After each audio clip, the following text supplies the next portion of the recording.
ಹೆಬ್ಬಗೋಡಿಯಲ್ಲಿ ಶಂಕಿತ ಉಗ್ರ ಸೆರೆ ಸಿಕ್ಕ ಪ್ರಕರಣ ಘಟನೆ ಗಂಭೀರತೆಯ ಹಿನ್ನೆಲೆ ಸೆಂಟ್ರಲ್ ಏಜೆನ್ಸಿಗಳು ಎಂಟ್ರಿಯಾಗಿವೆ. ದೇಶದ ಭದ್ರತೆ ದೃಷ್ಟಿಯಿಂದ ಮತ್ತಷ್ಟು ಎನ್ಕ್ವೈರಿ ಕೂಡ ಮುಂದುವರೆದಿದೆ. ಹಾಗಾದರೆ ತನಿಖೆ ಹೇಗೆ ನಡೀತಾ ಇದೆ, ಡೀಟೇಲ್ಸ್ ಇಲ್ಲಿದೆ ನೋಡಿ.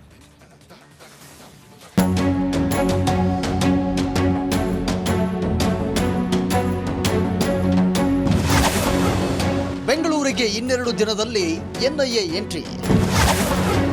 ಶಂಕಿತ ಮಲ್ಲಿಕ್ ವಿಚಾರಣೆ ಮತ್ತಷ್ಟು ಚುರುಕು. Sleeper cell terror funding data ಪರಿಶೀಲನೆ.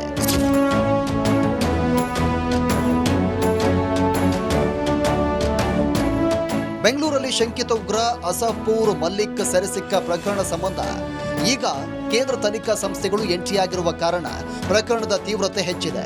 Internal security division intelligence bureau ಅಧಿಕಾರಿಗಳು ಆಗಮಿಸಿ ಶಂಕಿತನನ್ನ ತೀವ್ರ ತನಿಖೆಗೆ ಒಳಪಡಿಸಿದ್ದಾರೆ. ಈ ಸಂಬಂಧ ಹಲವು ವಿಚಾರಗಳು ಬೆಳಕಿಗೆ ಬಂದಿವೆ.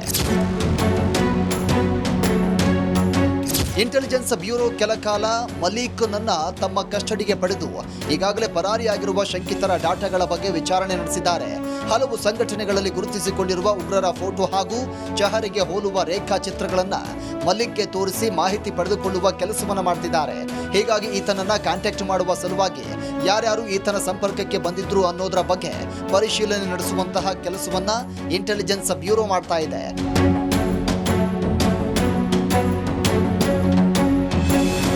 ಇನ್ನು ಈ ಪ್ರಕರಣಕ್ಕೆ ಸಂಬಂಧಪಟ್ಟಂತೆ ಸಹಜವಾಗಿಯೇ ಎನ್ಐಎ ಎಂಟ್ರಿ ಆಗುತ್ತೆ. ಈಗಾಗಲೇ ಪ್ರಕರಣ ಸಂಬಂಧ ಪೂರ್ವ ಸಿದ್ಧತೆಗಳನ್ನು ಮಾಡಿಕೊಂಡಿರುವ ಎನ್ಐಎ ಟೀಮ್ ಶಂಕಿತನನ್ನ ತಮ್ಮ ಕಸ್ಟಡಿಗೆ ತೆಗೆದುಕೊಳ್ಳಲು ಸಿದ್ಧತೆ ಮಾಡಿಕೊಂಡಿದೆ. ಅದೇ ಈಗ ನಾವು ಕಸ್ಟಡಿ ತಗೊಂಡಿದ್ದೀವಿ. ನಾವು ಎಲ್ಲ ನಮ್ಮ ಟೆಕ್ನಿಕಲ್ ಡೇಟಾ ಇಟ್ಕೊಂಡು ಪರಿಚಯ ಮಾಡಿದ್ಮೇಲೆ ಅದು ವಿಚಾರ ಮಾಡಿದ್ಮೇಲೆ ವಿಷಯ ಗೊತ್ತಾಗುತ್ತೆ. ತನಿಖೆ ಮುಂದುವರೆದು ಇಲ್ಲ, ಇದು 113 ಏನೋ BNS ನಾವೇ ತನಿಖೆ ಮಾಡ್ತಾ ಇದ್ದೀವಿ. ಈಗಾಗಲೇ ಇಂಥ ಪ್ರಕರಣಗಳು ಇಲ್ಲಿ ರಾಯಚೂರಲ್ಲಾಗಿದೆ, ಶಿವಮೊಗ್ಗದಲ್ಲಾಗಿದೆ ಮತ್ತು ಗುಲ್ಬರ್ಗ ಬೀದರ್ದಲ್ಲಾಗಿದೆ. So state police is empowered to do the investigation. NIA ಕಸ್ಟಡಿಗೆ ತೆಗೆದುಕೊಂಡ ಬಳಿಕ ಅಸಲಿ ತನಿಖೆ ಶುರುವಾಗಲಿದೆ. ಇನ್ನು ಇದೇ ವೇಳೆ ಟೆರರ್ ಸಿಂಪಥೈಸರ್ಗಳು ಹಾಗೂ ಸ್ಲೀಪರ್ ಸೆಲ್ಗಳು ಮಲ್ಲಿಕ್ಗೆ ಸಹಾಯ ಮಾಡಿರುವ ಸಾಧ್ಯತೆ ತೀರಾ ಹೆಚ್ಚಿರುವ ಕಾರಣ ಸೋಷಿಯಲ್ ಮೀಡಿಯಾದ ಡಾಟಾ ಪರಿಶೀಲನೆ ನಡೆಸಲಾಗ್ತಾ ಇದೆ.